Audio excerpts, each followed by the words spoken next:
Assalamualaikum warahmatullahi wabarakatuh.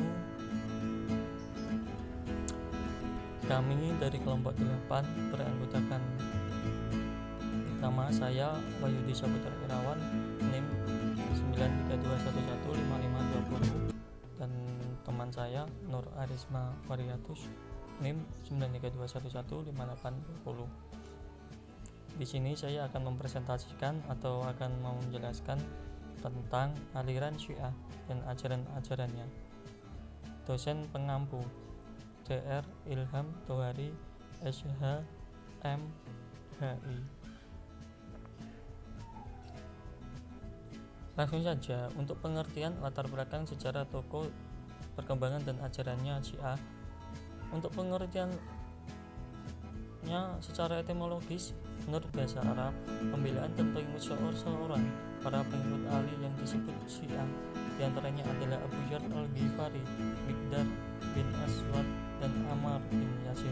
Jadi pengertian etimologis dikatakan hanya merupakan dasar yang membedakan Syiah dengan kelompok Islam lainnya. Meskipun demikian, pengertian tersebut menjadi titik tolak penting bagi mazhab yang Syiah dalam mengembangkan dan membangun doktrin-doktrinnya yang meliputi segala aspek kehidupan seperti imamah, taqiyah, mut'ah, dan lain sebagainya. Latar belakang muncul ketika berlangsungnya peperangan antara Ali dan Muawiyah yang dikenal dengan Perang Siffin. Dalam peperangan ini, sebagai respon atas penerimaan Ali terhadap arbitrase yang ditawarkan Muawiyah, mereka menolak kekhalifahan Abu Bakar, Umar bin Khattab, dan Utsman bin Affan, karena dalam pandangan mereka hanya Ali bin Abi Thalib yang berhak menggantikan Nabi Muhammad SAW. Kepemimpinan Ali dalam pandangan mereka hanya Ali bin Abi Thalib yang berhak menggantikan Nabi Muhammad SAW. Di dalam kepemimpinan Ali dalam pandangan Syiah tersebut sejalan dengan syarat yang diberikan Nabi Muhammad SAW pada masa hidupnya.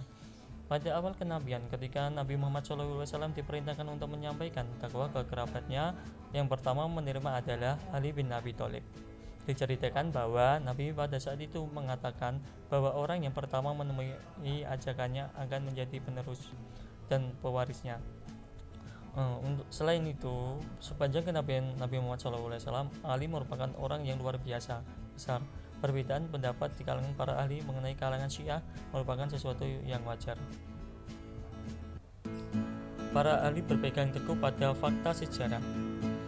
Perpecahan dalam Islam yang memang mulai mencolok pada masa pemerintahan Utsman bin Affan dan memperoleh momentumnya yang paling kuat pada masa pemerintahan Ali bin Abi Thalib, tepatnya setelah perang Siffin.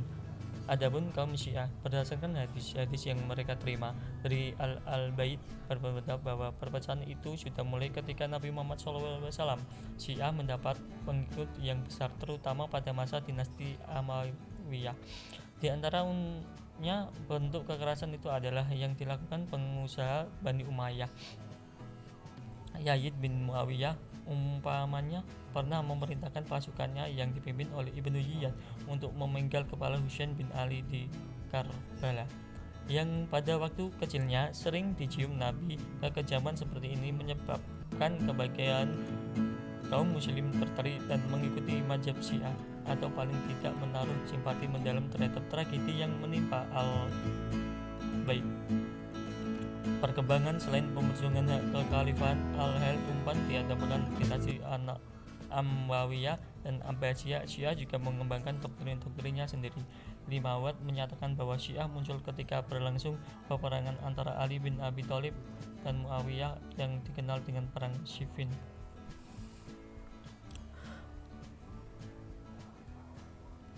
Dalam peperangan ini, sebagai merespon atas penerimaan Ali terhadap arbitrase yang ditawarkan oleh Muawiyah, pasukan Ali terpecah menjadi dua, yaitu kelompok yang mendukung Ali dan kelompok yang menolak sikap Ali, yang disebut Khawarij. Mereka menolak kekhalifahan Abu Bakar, Umar bin Khattab, dan Utsman bin Affan karena dalam pandangan mereka hanya Ali bin Abi Thalib yang berhak menggantikan Nabi Muhammad SAW. Ketokohannya Ali dalam pandangan Syiah sejalan dengan isyarat yang diberikan oleh Nabi Muhammad SAW pada awal kenabian, ketika Nabi Muhammad SAW diperintahkan menyampaikan dakwah kepada kerabatnya. Yang pertama menerima adalah Ali bin Abi Thalib. Pada saat itu Nabi mengatakan bahwa orang yang pertama memenuhi ajakannya akan menjadi penerus dan pewarisnya. Selain itu, sepanjang kenabian Nabi Muhammad SAW, Ali merupakan orang yang menunjukkan perjuangan dan pengabdian yang sangat luar biasa. Sejarah aliran Syiah. Mengenai kemunculan Syiah, dalam sejarah terdapat perbedaan di kalangan Ali. Menurut Abu Yahra, Syiah mulai muncul pada masa akhir pemerintahan Utsman bin Affan, kemudian tumbuh dan berkembang pada masa pemerintahan Ali bin Abi Thalib. Adapun menurut riwayat, Syiah baru benar-benar muncul ketika berlangsung peperangan antara Ali dan Muawiyah yang dikenal dengan Perang Siffin.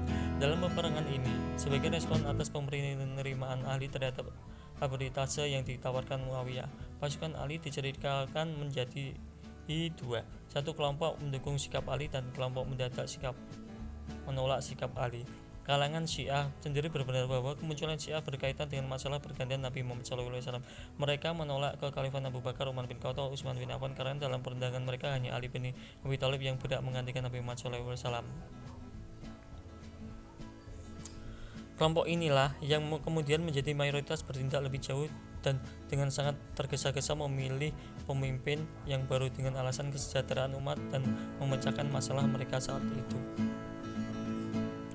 Mereka melakukan itu tanpa berunding dahulu dengan ahlu bait, kerabat ataupun sahabat yang pada saat itu masih mengurusi pemakaman. Mereka tidak memberi atau sedikit pun.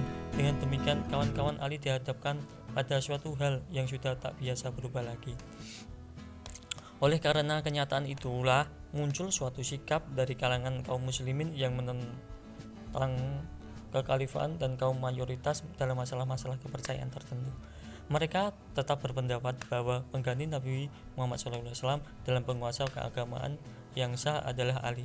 Mereka bergerak di pergantian Nabi dan penguasaan keagamaan yang sah adalah Ali. Mereka bergerak di bawah permukaan untuk mengajarkan dan menyebarkan doktrin-doktrin Syiah kepada masyarakat. Syiah mendapat pengikut yang besar terutama pada masa dinasti Al-Anawiyah. Hal ini menurut Abu Yahra merupakan akibat dari perlakuan kasar dan kejam dinasti ini terhadap Ahlul Bait. Di antara bentuk kekerasan itu adalah yang dilakukan penguasa Bani Umayyah.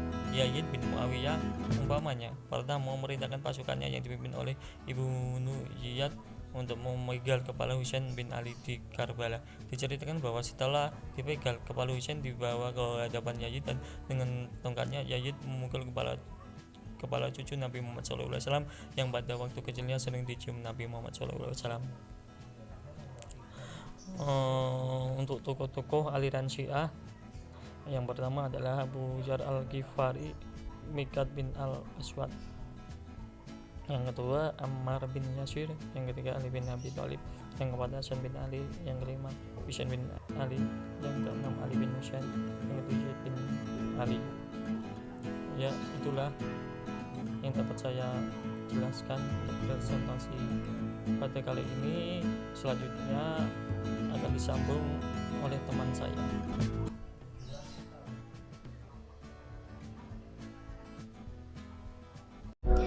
Baik teman-teman, selanjutnya kita akan membahas tentang perkembangan aliran Syiah di Indonesia.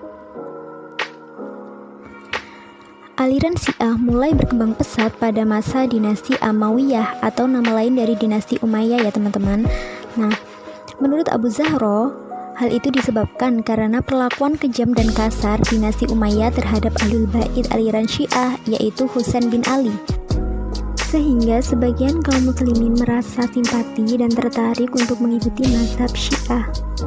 Nah, setelah syahidnya Husain bin Ali ini, Syiah terbentuk secara hakiki dengan penyebutan Syiah saja, karena sebelumnya banyak sekali yang menyebut dengan Syiah Ali, Syiah Husain, dan lainnya.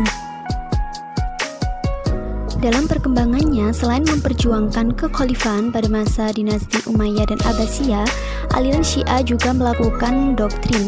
Nah, ada beberapa doktrin yang berkaitan dengan teologi. Yang pertama ialah tauhid, yaitu mempercayai akan adanya keesaan Allah. Yang kedua, ada nubuwah, mempercayai adanya kenabian. Yang ketiga, ma'ad, yaitu mempercayai akan adanya hari akhirat. Yang keempat, yaitu imamah, mempercayai akan adanya imam atau pemimpin. Dan yang terakhir adalah adl, yaitu mempercayai keadilan Allah. Belum ada pendapat yang benar-benar bisa dipercaya tentang kapan masuknya Syiah ke Indonesia ya teman-teman. Tapi jika kita lihat dari segi sejarah atau kejadiannya, beberapa abad lalu paham Syiah masuk ke Indonesia tidak terlepas dari sejarah politik negara asalnya, yaitu Iran. Setelah runtuhnya Syekh Reza Pahlavi tahun 1979. Jalaluddin Rahmat mengemukakan 3 teori terkait cara Syiah masuk ke Indonesia. Yang pertama, Syiah dibawa oleh penyebar Islam yang bertakiyah dengan menjalankan mazhab Syafi'i. Mereka menempatkan Syafi'i di luar namun Syiah di dalam. Nah, asumsi ini didukung dengan ditemukannya akulturasi aspek Syiah pada mazhab Syafi'i di Indonesia yang tidak ditemukan di tempat lain. Kedua, Syiah tidaklah datang pada Islam periode awal, tetapi ulama Sunni yang membawa Islam ke Indonesia. Syiah baru datang kemudian melalui praktek-praktek mistik dan sufistik. Dan yang ketiga, Syiah baru datang ke Indonesia setelah revolusi Iran pada tahun 1979 melalui buku-buku tentang filsafat atau pergerakan yang ditulis tokoh-tokoh Syiah Iran. Paham Syiah mulai tersebar di Indonesia, khususnya di Bangil, Pasuruan, yang merupakan basis dari komunitas Syiah yang dipimpin oleh Habib Hussein Al-Habsyi sebagai orang yang pertama kali menyebarkan paham Syiah. Ada juga Yayasan Pesantren Islam atau YAPI yang berada di kota Bangil, Pasuruan, yang juga dipimpin oleh ustadz yang bermazhab Syiah. Perkembangan Syiah di Indonesia juga dapat dilihat dari banyaknya lembaga dan yayasan yang ada atau tersebar khususnya di Jawa Timur, dan juga melalui ceramah-ceramah yang secara rutin diadakan di masjid pada awal tahun 1980 ketika revolusi tersebut baru mencapai usia yang sangat muda. Oke teman-teman, selanjutnya kita akan membahas tentang akidah dan ajaran Syiah. Yang pertama ialah keyakinan Syiah terhadap imam. Mereka sepakat bahwa Nabi atau Imam Syiah adalah orang yang maksum, yaitu terhindar dari perbuatan dosa. Nah, mereka mempercayai 12 imam, yaitu sebagai berikut. Nah, teman-teman bisa dibaca ya, itu ada 12 imam yang dipercayai Syiah. Tetapi di sini Syiah mengingkari wahyu Allah kepada Nabi Muhammad tentang metafisika, seperti soal penciptaan langit dan bumi. Mereka beranggapan bahwa tidak wajib mengakui tentang hal-hal gaib, padahal secara otentik telah dijelaskan dalam Al-Quran dan hadis sahih tentang penciptaan langit dan bumi maupun surga dan neraka. Selain imam, mereka juga mempunyai kitab suci sendiri. Yang pertama, Al-Aqaid Al-Islamiyah, Al-Fiqh ala Al-Madhahib Al-Khamsah, Al-Halaqah, Al-Fiqh Istidlali, Al-Mantiq, dan Bidayah Al-Hikmah. Baiklah teman-teman, itu saja kiranya yang bisa kelompok kami sampaikan. Waktunya kelompok kami undur diri. Terima kasih, semoga bermanfaat dan bisa dipahami.